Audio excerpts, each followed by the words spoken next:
silakan masuk, Kak. Selamat pagi, Bu. Selamat pagi. Silakan duduk. Baik, terima kasih, Bu. Sama-sama. Dengan posisi duduk seperti ini, apakah Kakak sudah nyaman? Sudah, Bu. Baik. Sebelum kita mulai, boleh keperkenalkan terlebih dahulu? Nama saya Zahra, Bu. Baik, Kakak Zahra. Boleh saya panggil Zahra? Boleh, Bu. Baik, sebelum kita mulai pembahasannya, ada yang saya ingin tanyakan terlebih dahulu. Baik, Bu. Baik, sebelum itu saya ingin bertanya, apakah sebelumnya kakak sudah pernah melakukan konseling? Belum pernah, Bu. Berarti ini konseling kakak yang pertama ya? Iya, Bu, betul. Baik. Jujur saya rada gugup ya, Bu. Baik, nggak apa-apa, itu hal yang wajar kok kakak merasa gugup di pertemuan pertama ini. Iya, Bu.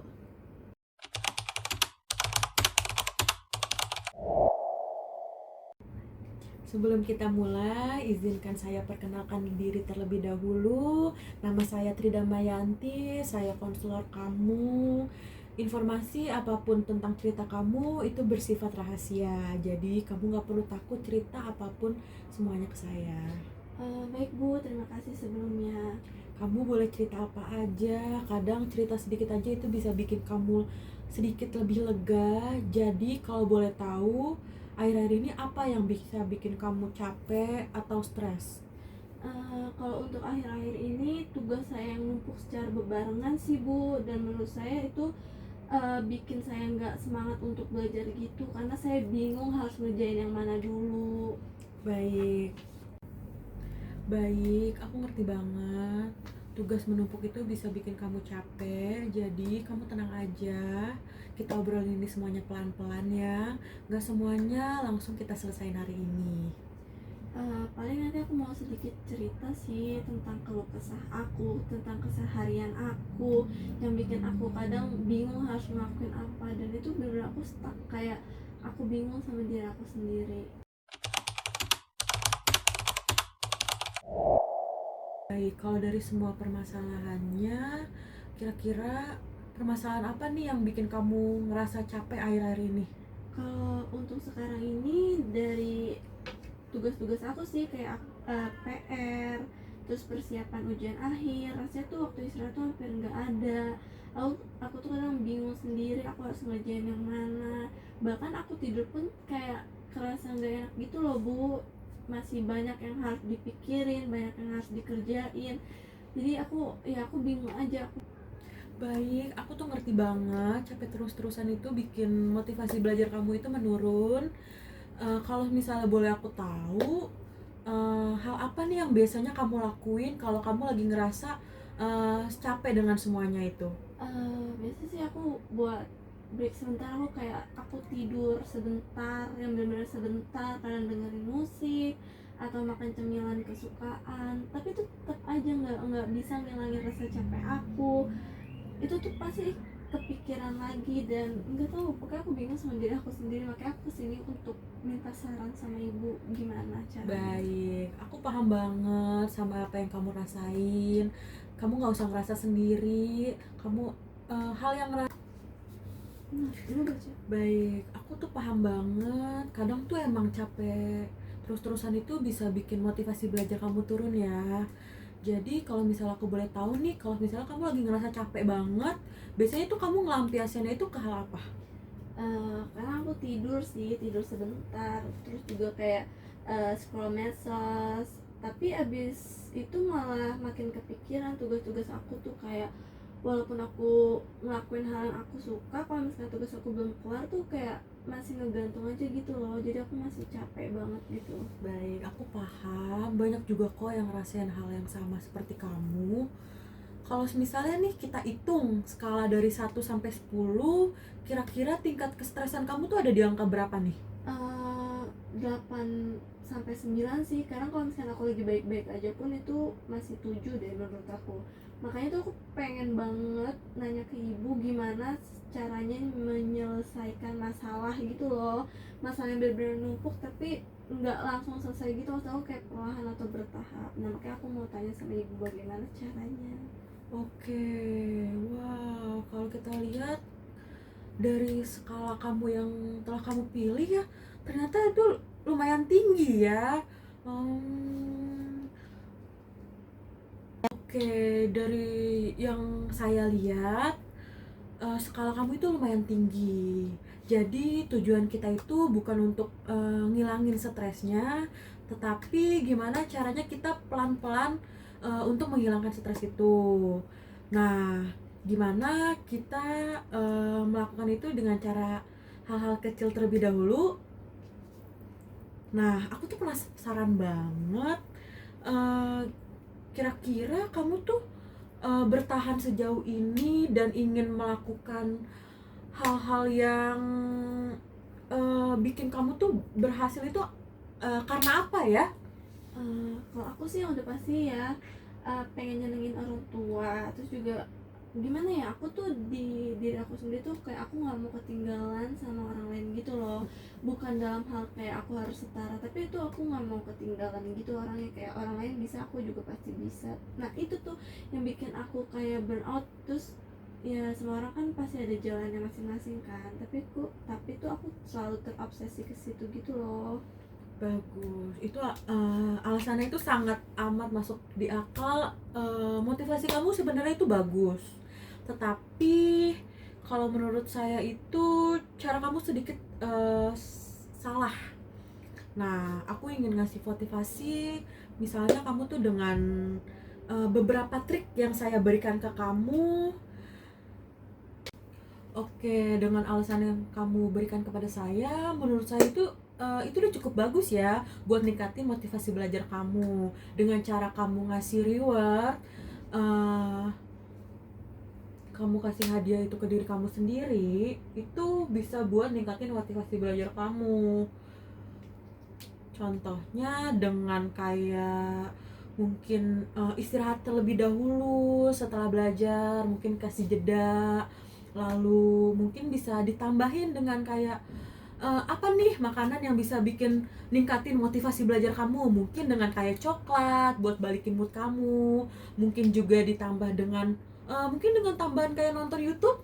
Nah, dengan channel-channel YouTube itu yang kayak mungkin Ria SW atau apapun, kayak Ria SW itu kan bisa banget ya, walaupun kayak cuman ngasih kayak video mukbang, tapi di balik itu tuh dia ada kayak, ngasih tahu motivasi. Motivasinya itu nggak cuman tentang kehidupan saja, tapi bisa nyambung juga, buat motivasi belajar kamu ke depannya itu seperti apa.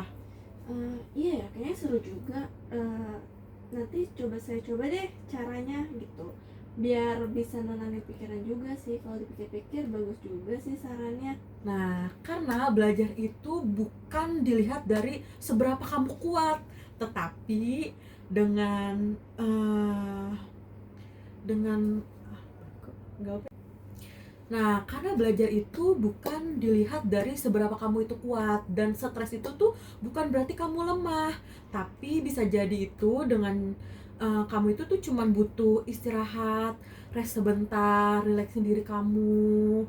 Nah, aku tuh ada beberapa cara, gimana, kamu untuk, apa ya, ngatasin semua permasalahan yang sedang kamu hadapin. Sebentar, jadi, izinkan aku untuk menulis cara-cara sederhananya. Baik.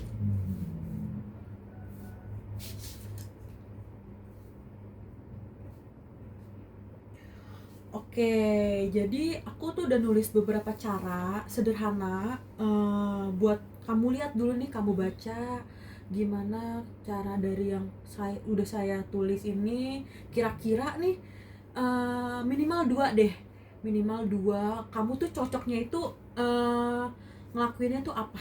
Oke, baik, aku pilih dulu ya. Ya. Hmm,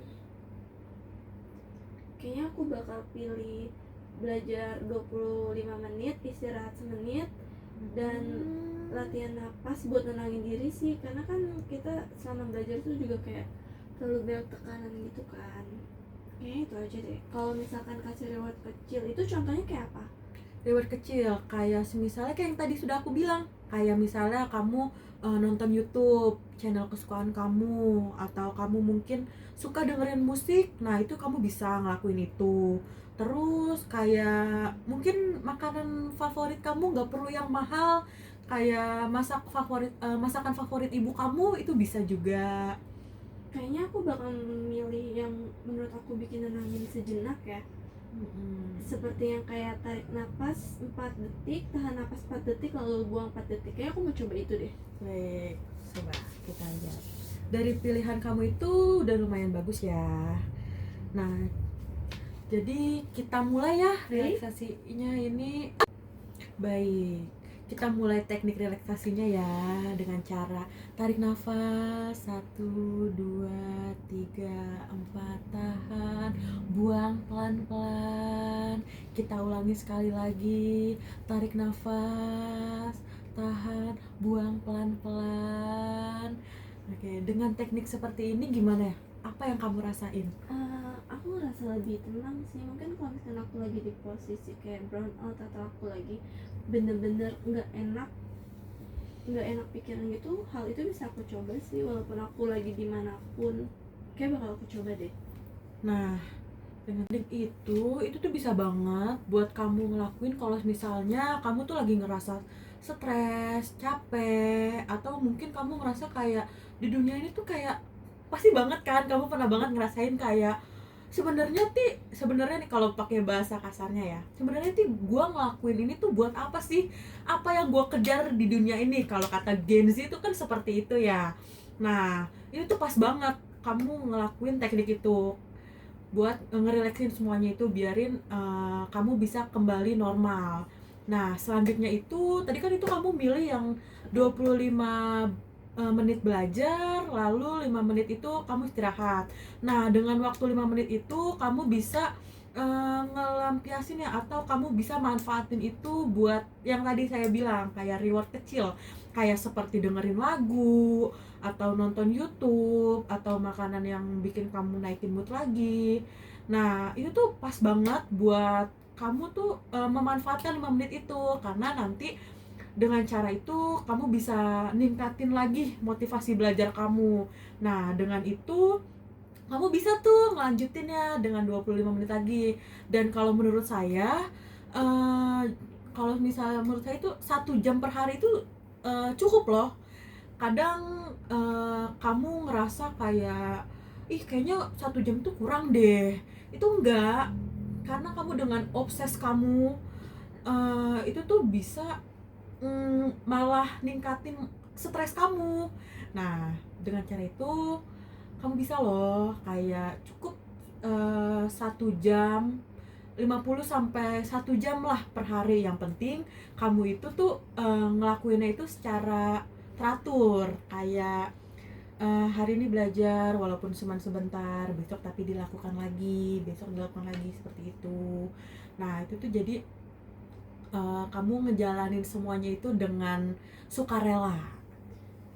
Terima kasih banyak ya Bu untuk masukannya. Aku tuh bener-bener kayak ngerasa lega. Ternyata tuh selama ini kayak benar ya yang dikatain ibu tuh, kalau aku tuh ngejar apa gitu. Aku terlalu terobsesi sama orang-orang, dimana tuh orang lain tuh nggak bisa kayak kita tuh nggak bisa kayak orang lain.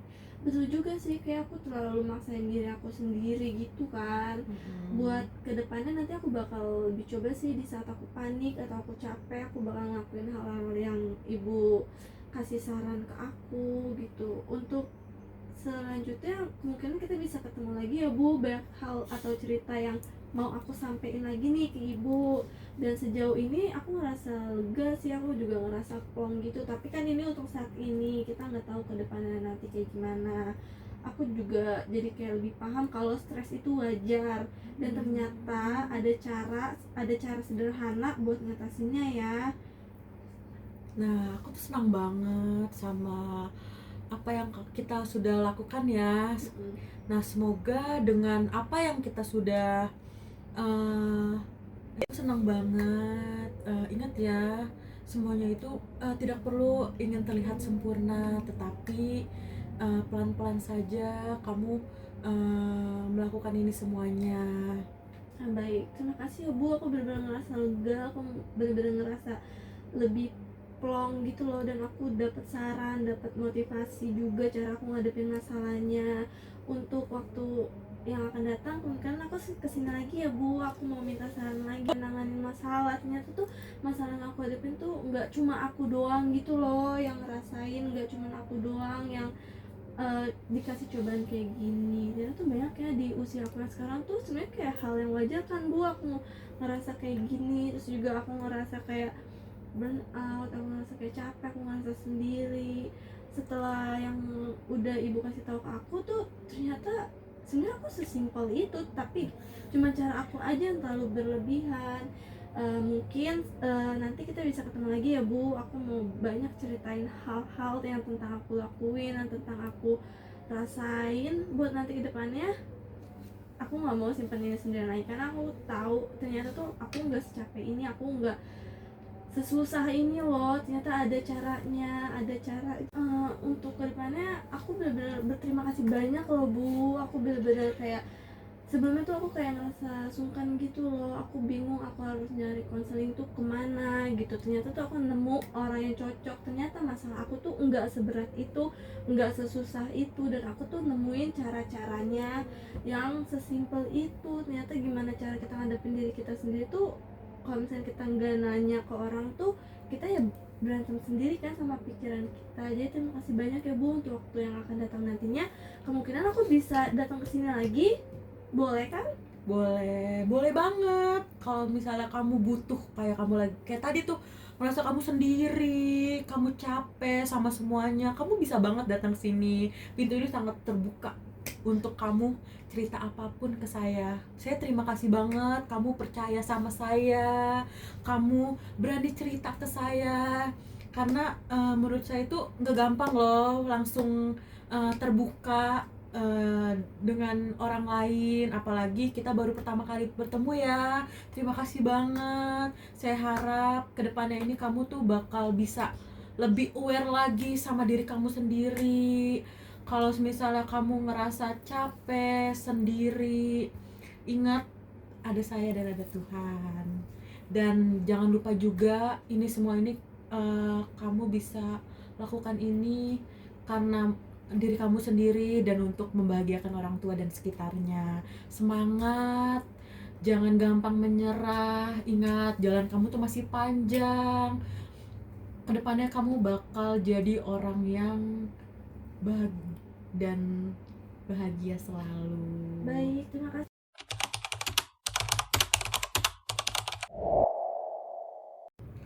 Baik, sebelum kita menutup sesi konseling hari ini, aku tuh ingin ngajak kamu untuk melihat perjalanan kita dari awal sampai sekarang. Karena menurut saya itu di saat kamu tadi datang ke saya, itu tuh kamu kelihatan kalau kamu tuh uh, ngerasa kayak ada yang ngeganjel di hidup kamu dan terlalu banyak hal yang kamu pendam sendiri. Iya Bu, waktu masuk tadi aku tuh masih ngerasa bingung, aku masih ngerasa tegang. Tapi setelah ngobrol cukup lama dan aku ngerasa lebih lega, lebih nyaman, dan lebih paham sama apa yang aku rasain gitu loh. Nah, menurut saya itu perkembangan yang sangat amat baik ya, dimana kita lihat kamu tuh pertama kali melakukan konseling. Menurut saya itu juga kamu udah mulai percaya kepada saya untuk menceritakan hal-hal yang menurut kamu tuh kayaknya nggak bisa deh ini diceritakan sama orang lain. Tetapi dengan yang saya lihat kamu udah mulai berani ya untuk menceritakan hal itu ke saya. Sebelumnya makasih banyak ya Bu, aku baru sadar kalau selama ini tuh aku apa-apa selalu memaksakan diri. Aku tuh selalu kayak merasa biar kelihatan kuat di depan orang lain gitu. Nah, kalau menurut saya itu hal yang wajar karena banyak orang yang melakukan hal yang sama. Tapi penting juga untuk kamu ingat bahwa kamu tuh punya hak untuk merasa capek dan menjaga diri sendiri. Karena dari semua hal yang kita bahas hari ini, satu hal yang penting yang kamu dapatkan? Aku banyak belajar sih Bu, kalau aku tuh nggak harus selalu bilang iya, suatu saat juga aku pasti harus bilang enggak yang buat aku nggak nyaman. Itu aja sih, pokoknya aku seenggaknya harus bilang enggak sama apa yang bikin aku nggak nyaman, nggak selalu tentang bilang iya. Nah, aku seneng banget kalau sesi ini tuh bisa ngebantu kamu merasa lebih tenang. Ingat, kamu tuh tidak sendiri dalam proses ini dan kamu tidak perlu melalui semuanya itu sendiri. Sebelumnya terima kasih banyak ya Bu, aku merasa lebih siap buat ngejalanin ke depannya. Terus juga aku merasa lebih tenang karena aku bisa ngendaliin diri aku sendiri. Mungkin nanti kita bisa ketemu lagi lain waktu kalau pikiran aku sedang kacau lagi, aku sedang trust isu sama hal-hal yang pernah aku lakuin. Nanti aku boleh kan Bu untuk kesini lagi? Boleh banget, dan sama-sama terima kasih juga karena kamu tuh sudah terbuka dan percaya kepada saya dan percaya dengan proses konseling hari ini. Sebenarnya terima kasih banyak ya Bu, nanti aku akan sering-sering main kesini untuk kesehatan mental.